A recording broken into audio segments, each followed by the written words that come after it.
Biarlah mereka bersikap bodoh dan menghina, dan tetaplah kita bersikap santun. Gaharu akan semakin wangi ketika disulut api. Ketika dalam kesulitanmu, orang-orang meninggalkanmu, itu bisa jadi, karena Allah sendirilah yang akan mengurusmu. Jangan mencintai orang yang tidak mencintai Allah, kalau dia berani meninggalkan Allah, apalagi meninggalkan manusia. Orang yang hebat adalah orang yang memiliki kemampuan menyembunyikan amarah, sehingga orang lain mengira bahwa ia merasa ridho. Pekerjaan terberat itu ada 3, sikap dermawan di saat dalam keadaan sempit, menjauhi dosa dikala sendiri dan berkata benar di hadapan orang yang ditakuti. Kurangilah kesenanganmu pada dunia, agar berkurang kedukaanmu di akhirat. Ketika hatimu terlalu berharap kepada seseorang, maka Allah timpakan ke atas kamu pedihnya sebuah pengharapan, supaya kamu mengetahui bahwa Allah sangat mencemburui hati yang berharap selain Dia. Maka Allah menghalangimu dari perkara tersebut, agar kamu kembali berharap kepadanya. Barang siapa belum pernah merasakan pahitnya menuntut ilmu walau sesaat, ia kan menelan hinanya kebodohan sepanjang hidupnya. Berapa banyak manusia yang masih hidup dalam kelalaian, sedangkan kain kafannya sedang ditenun. Lidahmu jangan kau biarkan menyebut kekurangan orang lain, sebab kau pun punya kekurangan, dan orang lain pun punya lidah. Saat kau dilahirkan, engkau menangis tetapi orang lain ketawa, tetapi berjuanglah, sampai di saat kau mati, orang lain menangisi kepergianmu tetapi engkau tertawa dalam senyuman. Kamu tak akan mampu membuat semua manusia senang. Maka perbaikilah hubungan antara dirimu dengan Allah, dan jangan pedulikan apa kata manusia.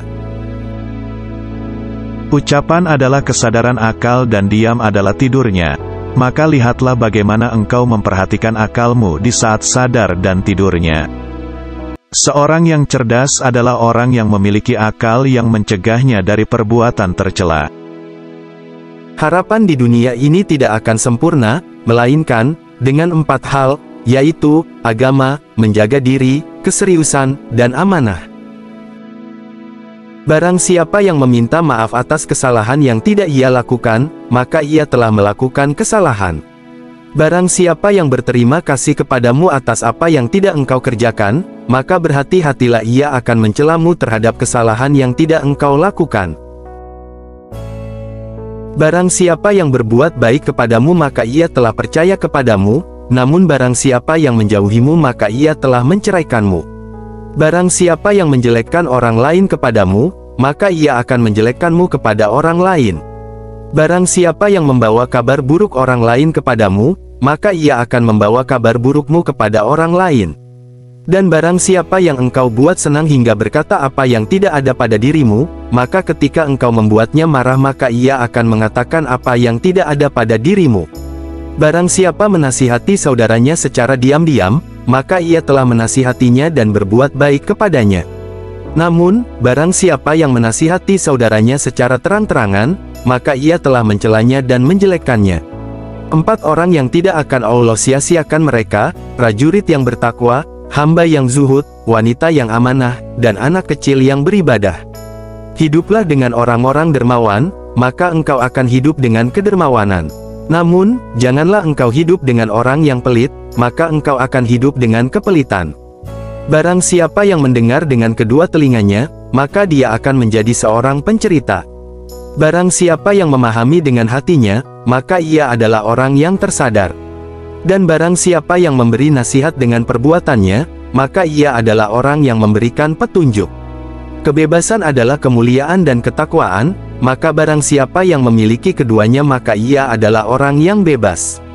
Saya mendapatkan 2 kalimat yang berfaedah dari orang-orang sufi, yaitu, waktu adalah pedang yang dapat menebas, maka jagalah dirimu dengan tidak menajamkannya.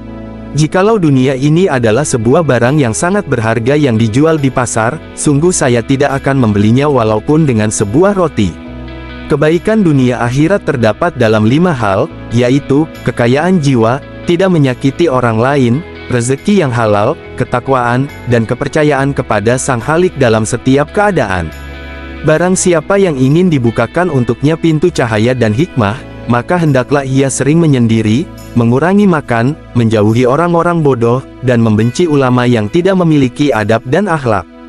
Janganlah engkau berbicara tentang hal-hal yang tidak bermanfaat karena jika engkau berbicara maka ucapan tersebut bisa menguasaimu dan engkau tidak menguasainya.